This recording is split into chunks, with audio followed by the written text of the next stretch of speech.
pupuk ya. Ya, karena harga pupuk yang melejit terus-menerus ya akibat konflik Rusia-Ukraina ya Pak ya. Betul. Oke, mungkin sudah jelas ya dari Andrew_Susilo ya untuk jawabannya. Terima kasih Pak. Ini saya lanjutkan dengan pertanyaan berikutnya dari Salty Ramen. Nih N-nya 3 ini ya. Oh, N-nya 4, maaf. Ini bertanya, menarik dengan limbah cangkang sawitnya tadi yang telah disampaikan oleh Pak Lukas tadi dan Bu Nopri. Kira-kira berapa persen nih Pak kontribusi green energy ke pendapatan dari ANJT itu sendiri Pak?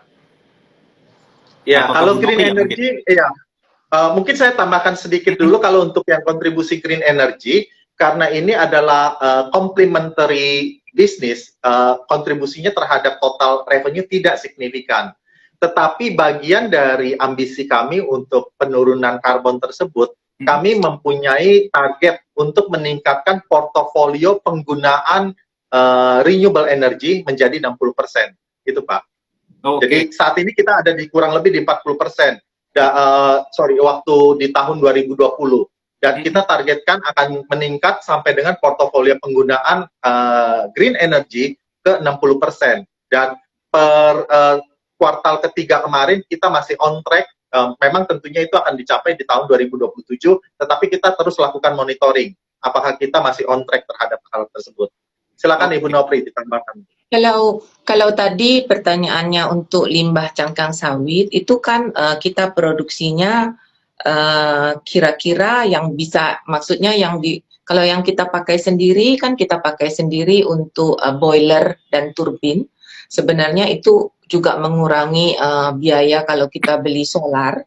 Tapi itu nggak kita hitung seperti itu. Cuman yang berlebihan, cangkang yang berlebihan, limbah cangkang sawit yang berlebihan itu kira-kira kita setiap tahun ada menjual 15.000 ton sampai 20.000 ton, dan kalau kita kalikan harga sekarang itu kira-kira pendapatannya 1 juta US dollar.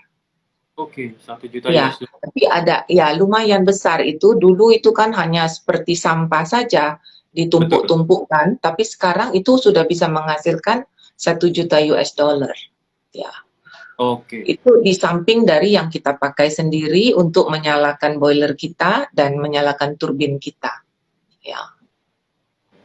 Oke, baik Bu. Terima kasih atas jawabannya Bu Nopri dan Pak Lukas. Ini berikutnya ada Muhammad Rudi Setiawan. Ini performa yang baik didukung diversifikasi produk bisnis yang menarik. ANJT mencatatkan kinerja yang optimal. Kira-kira dividen tahun depan di level berapa ya, Bapak atau Ibu? Seperti itu, Pak. Oh, di level berapa ya? Ditunggu-tunggu. Iya. Jadi sebenarnya kalau kebijakan dividen kita udah ditetapkan, itu bisa kita keluarkan maksimal 50% daripada laba bersih konsolidasi, tentunya setelah kita sisihkan untuk cadangan wajibnya. Nah, jadi boleh 50%. Oke, ini buat ini karena profil picture cowok kayaknya Pak Muhammad Rudi Setiawan ya. Jadi cukup jelas 50% dari laba bersih ya Bu ya. Oke. Ya, jadi ya mestinya nggak terlampau mengecewakan ya. Oke. Ini mungkin saya cek lagi ada. Ini sebenarnya banyak sekali pertanyaannya Bu. Untuk Bapak dan Ibu dari ANJT sendiri, ini ada yang bertanya dari sebentar. Wah, ini Pak Lukas kembali terputus kali ya ini. Iya nih, ada sabotase nih. Nah, ini ada pertanyaan Bu dari stocklab.id. Apakah ANJT berencana merambah biogas dan berapa persen nanti kontribusinya? Mungkin ini mirip dari pertanyaan tadi ya, yang ramen N-nya banyak tadi, Bu. Iya. Memang ada rencana kita untuk menambah biogas, sebenarnya menjadi bio-CNG. Jadi bisa dipergunakan untuk bahan bakar truk. Ya, truk kita untuk pengangkutan transport TBS maupun transport CPO. Ada rencana kita untuk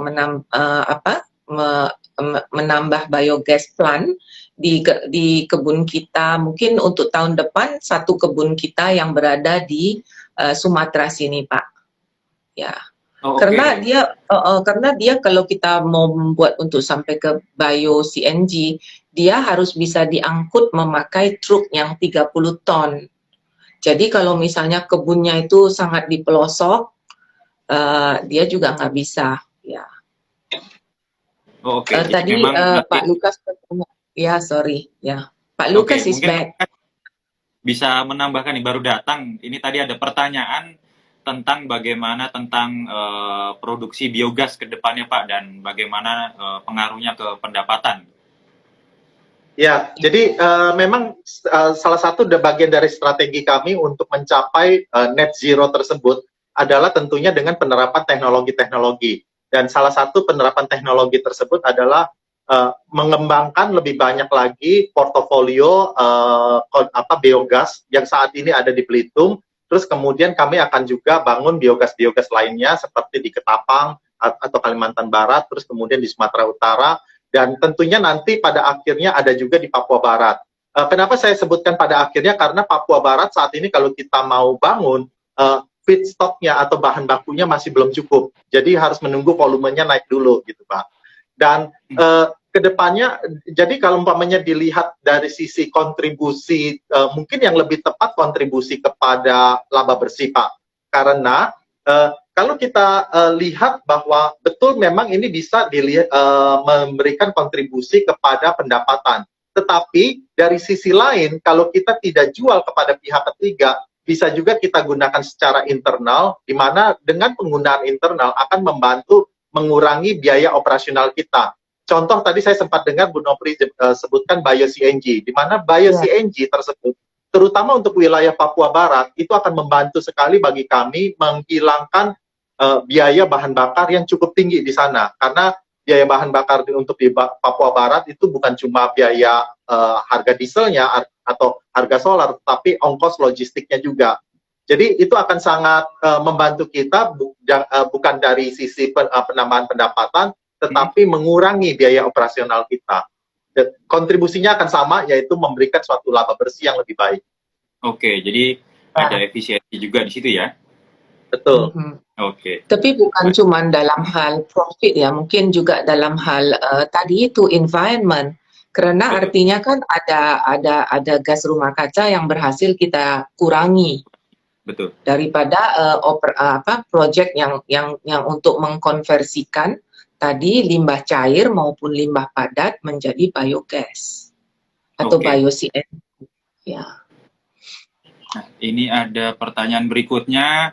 Ini kalau kita lihat kan harga sawit ya, harga CPO nih kalau kita lihat secara harga CPO dunia ini kan terus turun terus nih, Pak Lukas dan Ibu Nopri.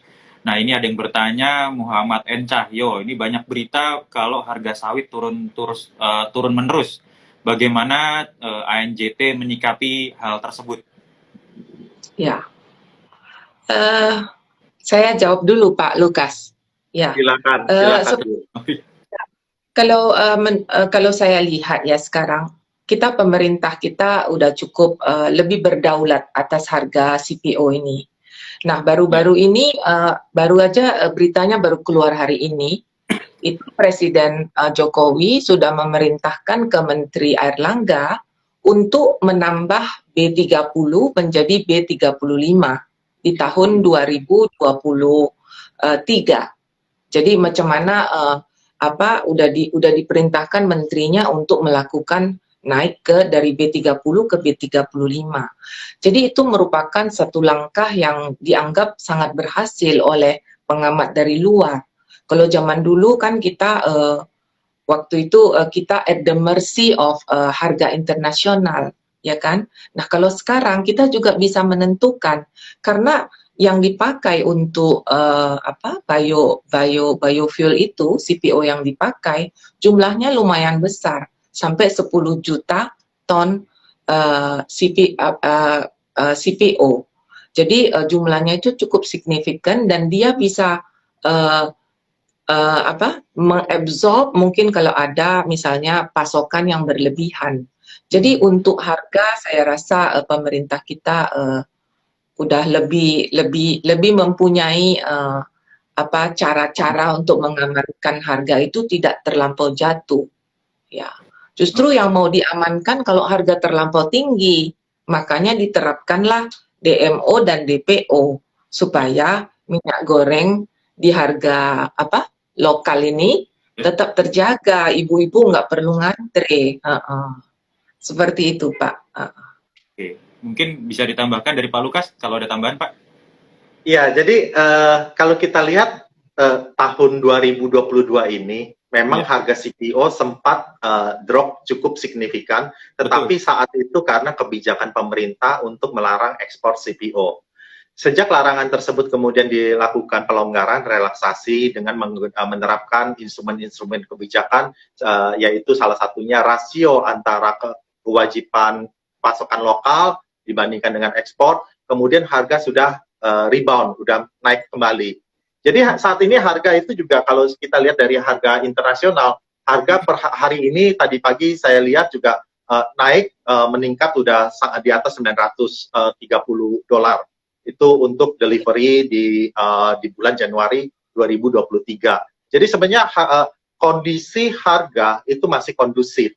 Kemudian juga di Indonesia, instrumen-instrumen kebijakan pemerintah seperti tadi Bu Nopri sebutkan, akan diterapkannya B30 menjadi B35, terus kemudian juga ada satu instrumen yang sangat unik di Indonesia dan juga diakui di seluruh dunia, ini sangat bagus instrumen ini, yaitu kebijakan untuk pungutan ekspor.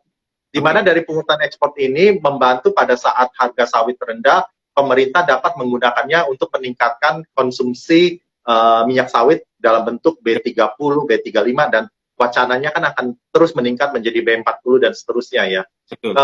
Terus kemudian di sisi lain juga instrumen-instrumen dari yang diterapkan oleh pemerintah untuk mengendalikan harga retail, harga eceran seperti domestic market obligation itu saat ini walaupun sempat ada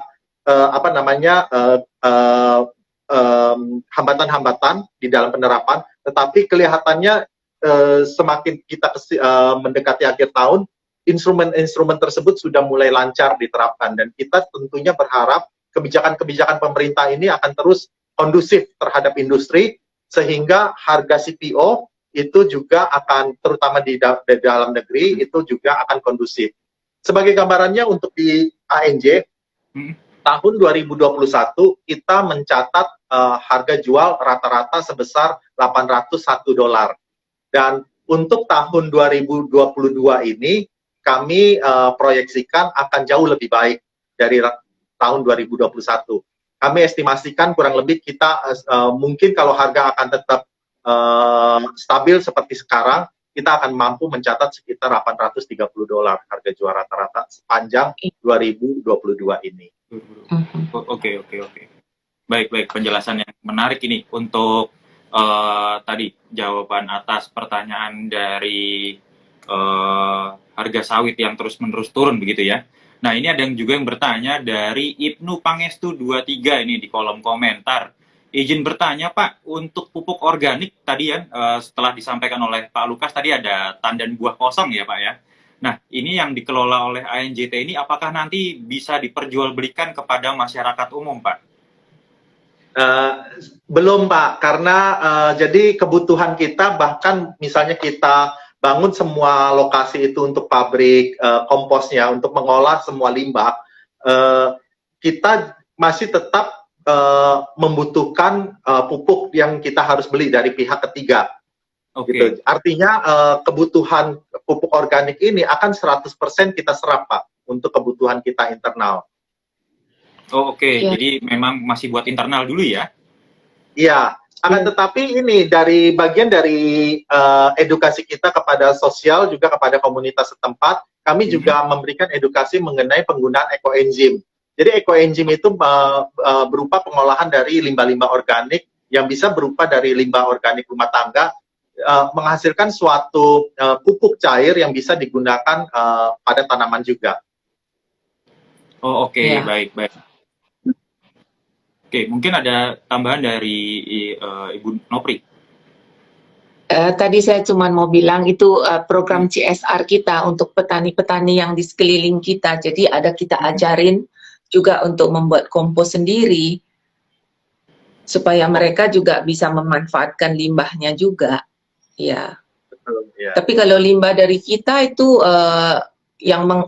dari kita punya tandan buah segar semua itu kira-kira yang menjadi pupuk hanya 17%. Jadi nggak cukup untuk kita jualkan ke petani-petani, ya.